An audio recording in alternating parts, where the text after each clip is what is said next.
Salam damai dan sejahtera di dalam nama Tuhan Yesus Kristus. Kita akan mulai lagi membaca dan mempelajari Alkitab. Kita akan membaca dan mempelajari dari Kitab Keluaran. Kitab Keluaran seperti Kitab Kejadian ditulis oleh Nabi Musa sekitar tahun 1450 sebelum Masehi. Ditulis di dalam perjalanan bangsa Israel di padang gurun dalam bahasa Ibrani kuno. Khusus Kitab Keluaran merupakan kitab yang mengisahkan bangsa Israel keluar dari perbudakan di Mesir dan perjalanan mereka sepanjang kurang dari 40 tahun di padang gurun.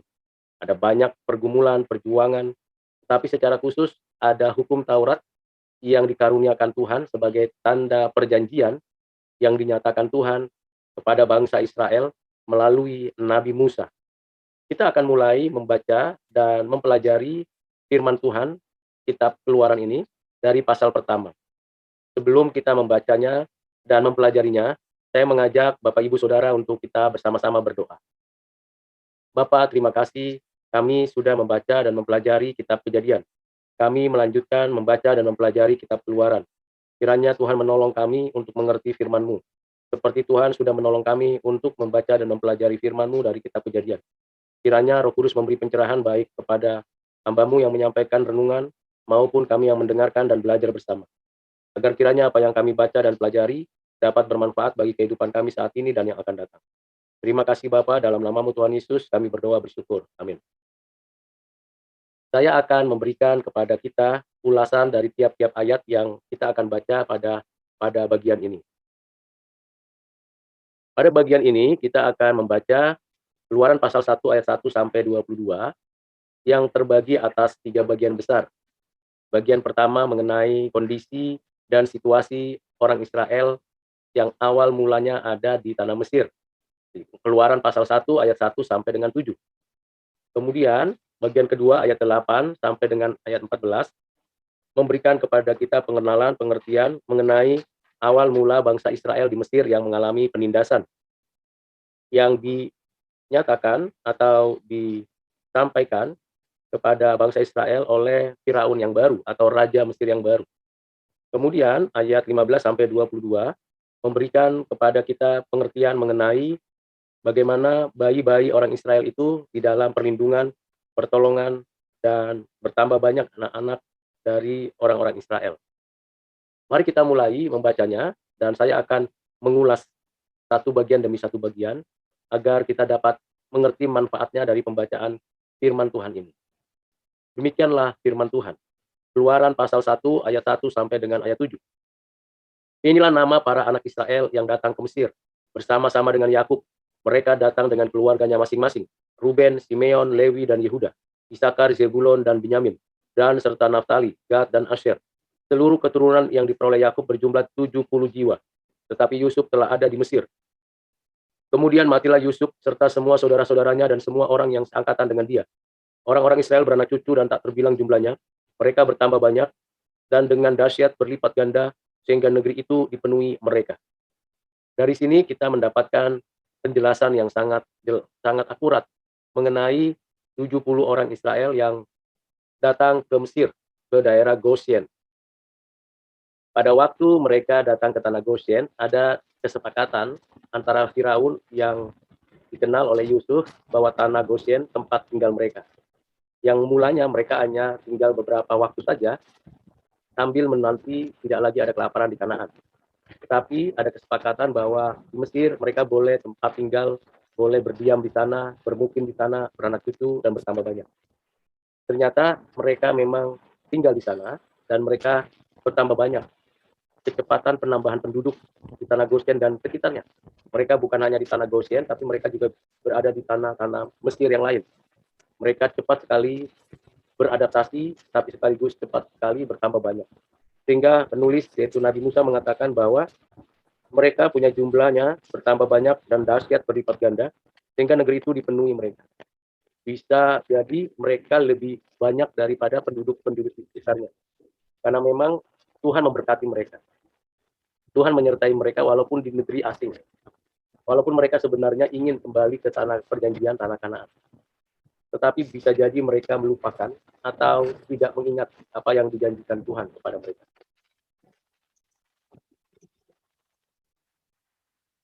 Kalau kita membaca dari ayat 2, 3, dan 4, ada 11 anak Israel atau anak Yakub yang bersama keluarganya mendiami tanah Goshen dan sekitarnya.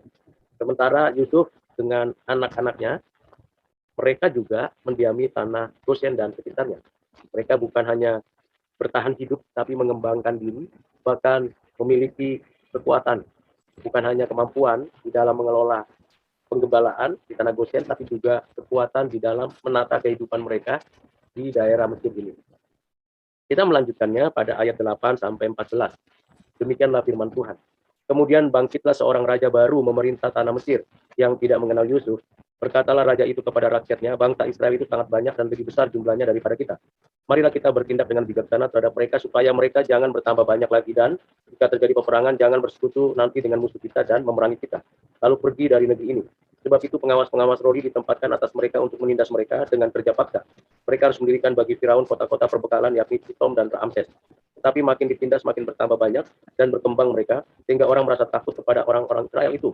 Lalu dengan kejam orang Mesir memaksa orang Israel bekerja dan memaitkan hidup mereka dengan pekerjaan yang berat, yaitu mengerjakan tanah liat dan batu bata, dan berbagai-bagai pekerjaan di padang.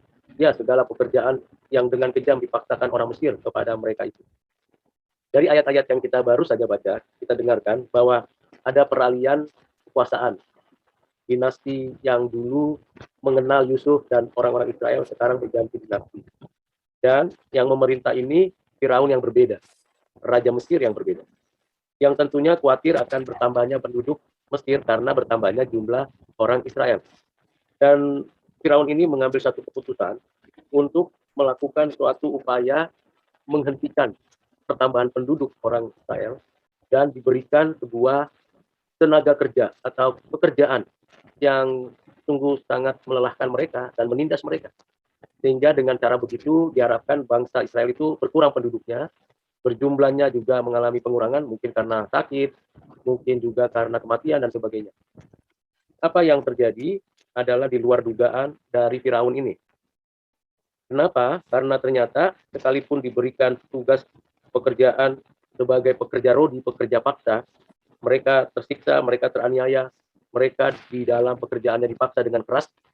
Namun dituliskan di ayat 12 suatu pengertian yang mendasar yang kita dapat pelajari dan dapat kita gumulkan dalam kehidupan saat ini. Tetapi makin ditindas, makin bertambah banyak dan berkembang mereka sehingga orang merasa takut kepada orang Israel itu. Ayat ini memberikan gambaran kepada kita bahwa bangsa Israel tidak terganggu jumlah penduduknya bertambah karena adanya penindasan. Justru sebaliknya makin ditindas, makin bertambah banyak. Ini prinsip yang sangat perlu kita renungkan dalam konteks kekinian kita. Tentu banyak orang-orang Kristen yang tidak bebas beribadah di tempat-tempat yang lebih banyak penduduknya non-Kristen.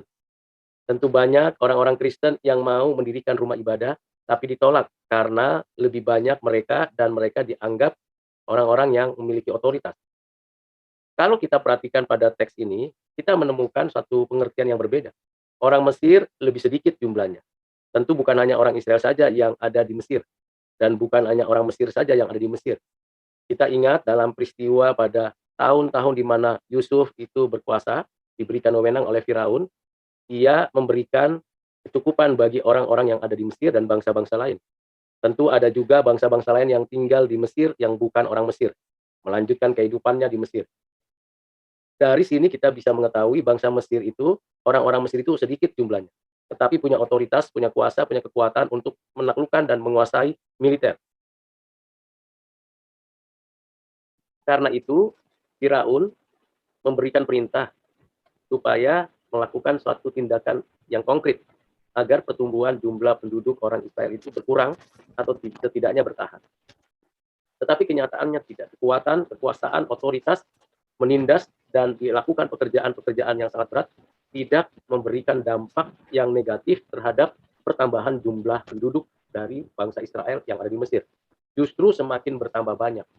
Demikian juga kalau kita mau tarik di dalam prinsip ini kepada kehidupan Kristen kita di zaman ini. Kalau kita melaksanakan kehendak Tuhan dan ternyata memang Tuhan mengendaki kita bertambah banyak, hal ini perlu kita pahami dengan sesungguh-sungguhnya bahwa Tuhan mampu menyatakan kuasanya melampaui kuasa Firaun. Tuhan mampu menambahkan jumlah penduduk bagi bangsa Israel di tanah Mesir, sekalipun mereka dalam kondisi diperbudak, kerja paksa, dan mungkin tak berdaya.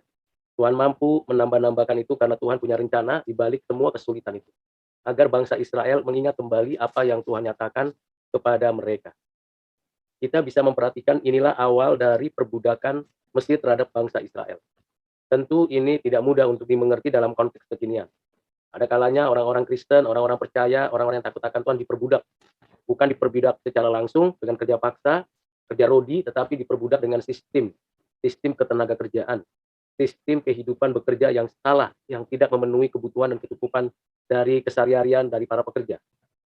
Namun kita harus tahu bahwa Tuhan akan menambahkan berkat dan menambahkan segala kebutuhan kita yang sungguh-sungguh bersandar dan bergantung kepada Tuhan. Mari kita lanjutkan bagian yang ketiga, bagian terakhir. Ditulis demikian, firman Tuhan, Raja Mesir juga memerintah kepada bidan-bidan yang menolong perempuan Ibrani, seorang bernama Sifra dan yang lain bernama Pua. Katanya, apabila kamu menolong perempuan Ibrani pada waktu bersalin, kamu harus memperhatikan waktu untuk itu lahir.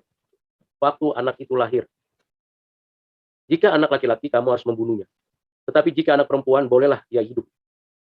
Tetapi bidan-bidan itu takut akan Allah, dan hidup dan tidak melakukan seperti yang dikatakan Raja Mesir kepada mereka, dan membiarkan bayi-bayi itu hidup. Lalu Raja Mesir memanggil bidan-bidan itu dan bertanya kepada mereka, mengapakah kamu berbuat demikian, membiarkan hidup bayi-bayi itu? Jawab bidan-bidan itu kepada mereka, sebab perempuan Ibrani tidak sama dengan perempuan Mesir, melainkan mereka kuat, sebelum bidan datang, mereka telah bersalin. Maka Allah berbuat baik kepada bidan-bidan itu, bertambah banyaklah bangsa itu dan sangat berlipat ganda. Dan karena bidan-bidan itu takut akan Allah, maka ia membuat mereka berumah tangga. Lalu Firaun memberi perintah kepada seluruh rakyatnya, lemparkanlah segala anak laki-laki yang lahir bagi orang Ibrani ke dalam sungai Nil. Tetapi segala anak perempuan biarkanlah hidup. Bapak, Ibu, dan Saudara yang kasih dalam Kristus, usaha Firaun untuk menahan dan memperlambat perkembangan pertumbuhan jumlah penduduk Israel di Mesir itu tidak menghasilkan apa-apa. Bahkan ada 3 kali cara yang dilakukan secara langsung, bukan melalui tindakan pemerasan dan pekerjaan keras, perbudakan dan sebagainya, tetapi juga yang pertama yang dilakukan adalah dengan cara membunuh bayi laki-laki yang baru lahir bagi orang Israel. Bidan yang melahirkan mereka yang diberikan tugas melahirkan atau tugas untuk memberikan pembidanan terhadap seorang perempuan Ibrani yang mau melahirkan, diberikan perintah untuk membunuh bayi laki-laki.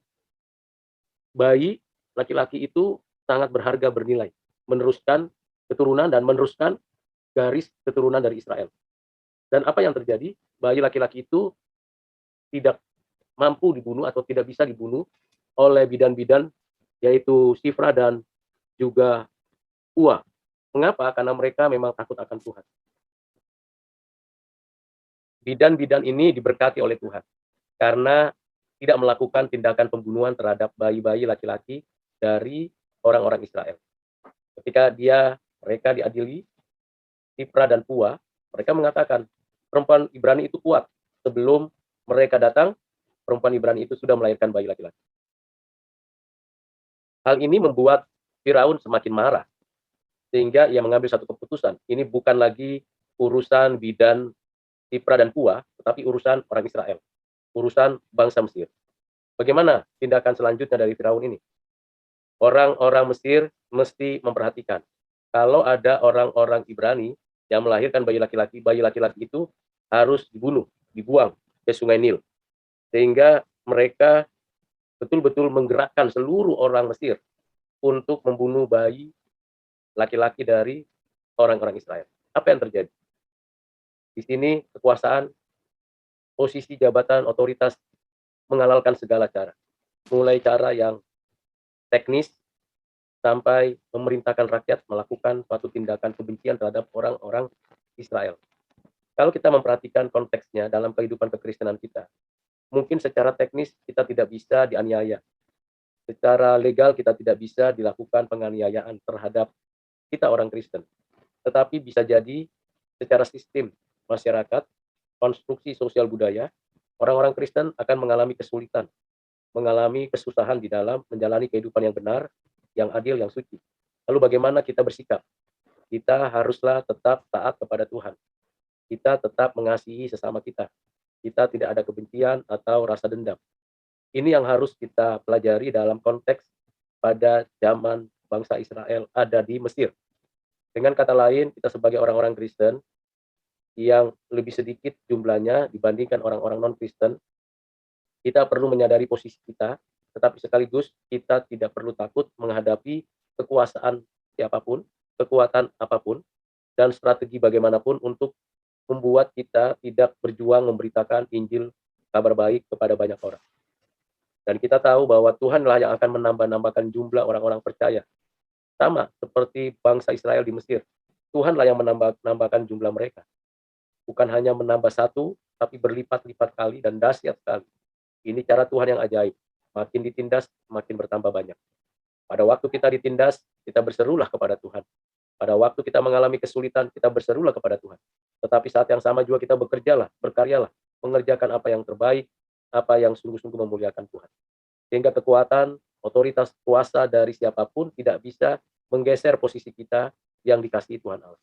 Demikian juga tidak lagi ada dalam diri kita keraguan bahwa Tuhan Allah menyertai kita, menolong kita.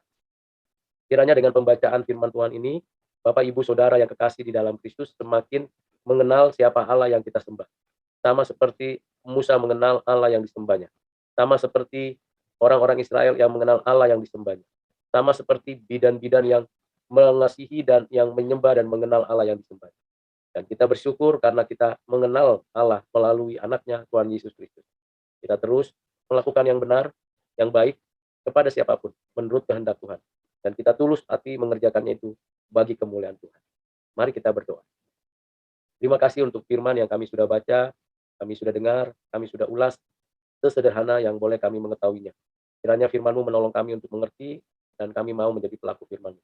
Ajar kami mengandalkan Tuhan dalam segala hal yang kami hadapi, baik itu penindasan fisik, kesulitan kehidupan, maupun tekanan sosial politik. Ajar kami tetap bersandar kepada Tuhan yang akan memberikan kepada kami bertambah-tambah berkat, bertambah-tambah perlindungan. Kasihanilah kami ya Bapa, berilah kepada kami hati yang terus takut akan Kau, agar kami hidup benar dan berkenan di hati. Terima kasih Bapa, dalam Kristus kami berdoa bersyukur.